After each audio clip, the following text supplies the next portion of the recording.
The following contains coarse language. Viewer discretion is advised.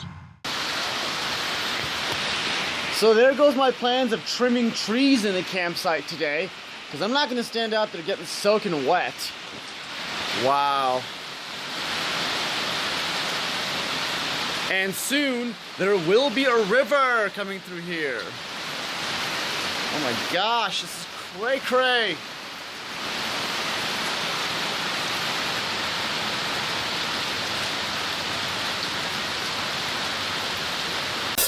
I'm just thinking to myself, oh, I wish I had a video rolling so I could record our conversation about, oh, I'm back. But I'm not gonna, because it's like, well, I don't want to be doing that. I just want to be a part of life, and I don't need to record everything in my life. No one gives a shit. Joseph Park, barrister at law.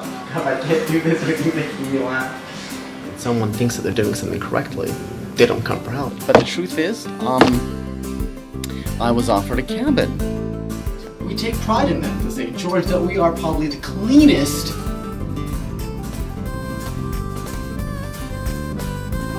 Wanting to make this film, making this the last film that I make. Not quite sure why I'm recording this exactly. It's the filmmaker in me, I guess. Things have changed a lot for me.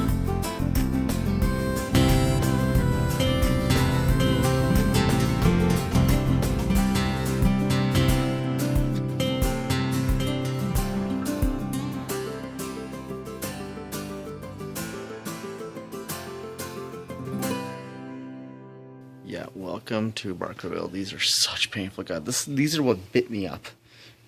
That episode that I showed you, like, it's just insane. This isn't always like that. Look how big these welts are. So this is my view for the afternoon. I'm just chilling here in my car.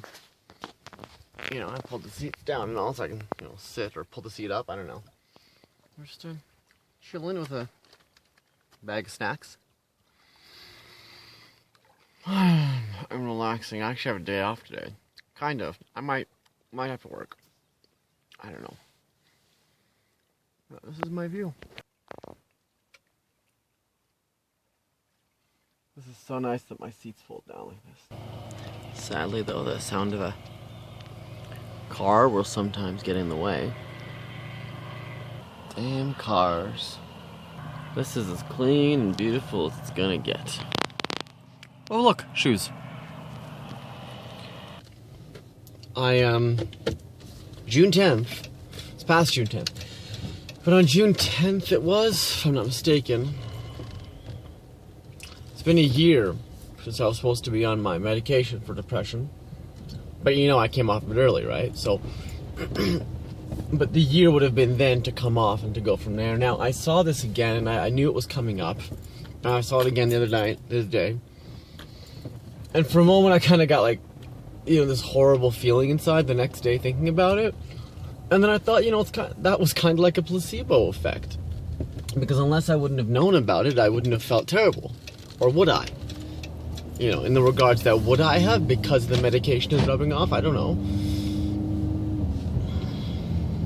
So, it's been a year, and I've had my ups and downs within that year, but talking more specifically about the time when I stopped my medication to now, the finish date, I've had my ups and downs. I've had my really horrible days where all you want to do is cry, where you can't figure out what the hell is wrong with you, where everything hurts, and you can't fill that void no matter whether you eat, whether you sleep around, whether I drink, whether I, like, it doesn't matter, nothing fills that void, you know, it's horrid. Has it gotten easier? Yeah. You know, was that because of the drugs? I think in part. I needed to, because I was in such a horrible state that I needed drugs to get control of me from when I had my mental breakdown there, physical breakdown, everything. Things just fell apart for me in my life. And you kind of needed drugs in a way to settle me the fuck down, which helped. Now it's now at the point where we're learning how to live with who this new person is that I am, with the depression, with the PTSD, with all these flashbacks and nightmares I have. It's horrible, and it's That's weird. It's more weird now than horrible, actually. It's horrible before, but I mean, it's the horrible times come when the depression really takes hold. It's always there. You kind of forget it about it at times. You don't feel it, especially when you get excited about something finally. But it's, you know, for me, it's also tough because my mind is so methodical and there's so much busyness happening in my mind that I need a lot to keep me focused. Appropriately, anyways, I should say, because it's like, yeah, I can focus on one or two things, but it's actually not enough, because it's not enough to feed the intellectual power in my head. You know, I need to read like 3-4 books, have a TV going, be writing something at the same time, just to fucking, you know, feel like I'm getting some strength in my mind. It's like lifting weights. You know, yeah, I could lift 20s, and it would be nice, but it's really not feeling in my muscles. I'm not really getting that rush in my muscles, so I gotta go to 35 or 40 and pump those. You really actually feel the strength. You're getting satisfaction. That's the same with my mind. You know, that's why, you know, when you look back and you look at my history, like for the acting, I would have 3 to 5 projects going at the same time, because for me, learning, you know, a 75-page script is nothing. I got so used to it. My mind is so strong that it's not enough. There's more capacity in there. So that's the problem. And that's when I get depressed, when I don't have things to occupy my mind. Or not necessarily to occupy, but things that aren't challenging enough to occupy my mind. Because I got to read a book, but if it's not written in a certain way or a certain language or a certain context, if it's just plain English, forget it, I'm bored. It's not enough. That's when the depression starts to really hit. Or, of course, when I have time to think. Yeah. You know, I've been driving around a bit. Kind of went to a lake to sit back, as you saw earlier. That didn't last long, kill the bugs. But, thinking about everything and being up here in this area, Wells and Barkerville, and my relationship, you know, this, I don't know, this guy I met, I guess, the other day that's here, is nice. Kind of got me excited. I mean, I like him as a person. I guess I was flirting a little because it's nice that someone pays attention to me, so I guess I end up doing that now, but it's weird. It's exciting. It was fun. It was cool. Saw this band, The Unsophisticated Gentlemen. It's good. Couldn't understand a fucking word they were saying because their sound system was set up so horribly. I don't know who fucking did it, but it's terrible. But that's most bands.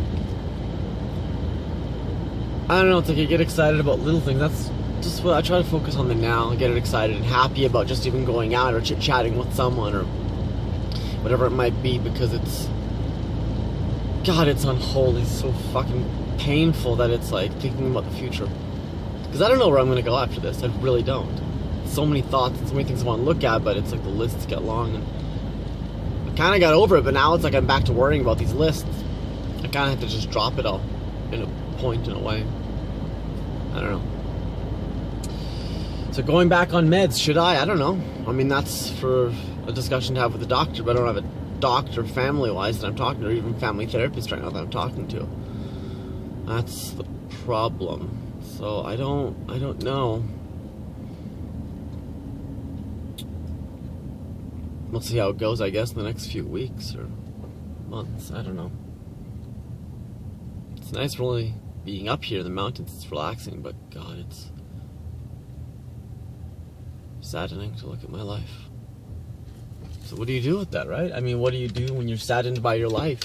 You can't just say change it. You can't change the past. You do accept it. You live with it. And I've always accepted things because that's reality. I'm a realist, always have been, but how do you live with it? You know, so if you're wondering that, trust me, so am I. How do you live with that? How do you live with that? I don't know. I guess some people, there's a drive.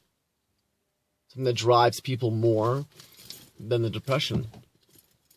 And when you stop losing the drive for other things in life, when you stop having a list, that's when depression takes over and you don't make it. You know, it's like I didn't jump off that bridge way back when because I felt guilty. I felt guilty for not having Cold Side of the Pillow finished. It's like I said before, what happens when that list is over? You find something new? Yeah, I guess you find everything, and that's all that life is finding something to distract you, to live, because we've built all these things to distract us, to give us fun and entertainment. But then it's gotten to the point where it's shortened our attention, and it's really just screwed with our minds. And if you lose it, you kind of go crazy. Oh my God, I don't have a TV and my phone's gone. Right? And that's just, it's become a distraction for how boring life is in a way. It's not that life's boring, it's just that now we have comparison. And until you can compare, you don't know what you've lost. And that can seriously be a problem. It can throw people into serious depression. And it's a problem, I think, where we've brought ourselves in society with all this crap and technology. I mean, for me, it's fine. And some other people I've gotten rid of all my belongings. I really don't have anything. I'm not attached. But it's a problem for when you build this up, then you lose it, and what do you do then? You've got nothing to grasp onto, so when you lose it, what do you do? What do you find? Can you go backwards to a simpler time? Most people can't. It's not possible. In a way, you have to almost. I mean, if apocalypse happens, you have to. No more TV. No more YouTube. Oh, scary. Ridiculous. But so, yeah, that's the question. When your list runs out, does your life? And does that mean your life as in you die, or you just are hollow and you don't do anything? You don't have a life. Get a life. It's a question for the millennial ages. Yeah.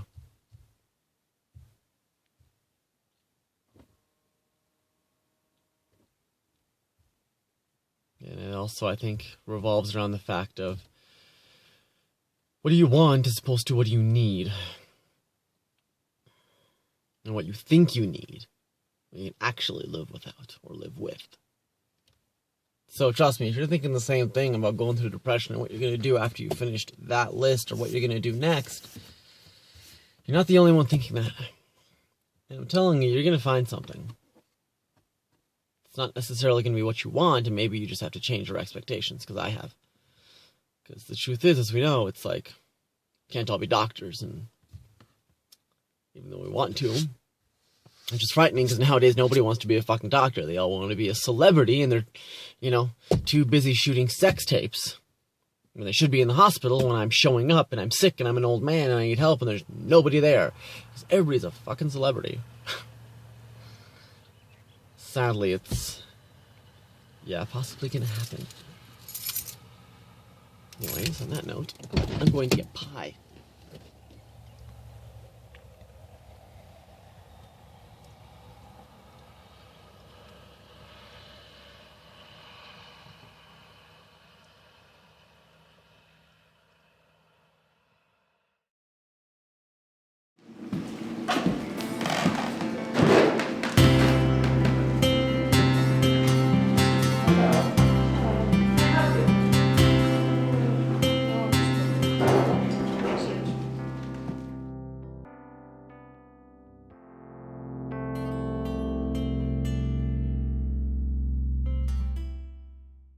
As I walk back from the bathroom, I notice that river I was telling you about. It's not a joke. There's the river that has now basically appeared and is flowing through. Told you. Here it is, see? Here's the river. Like, it's just crazy.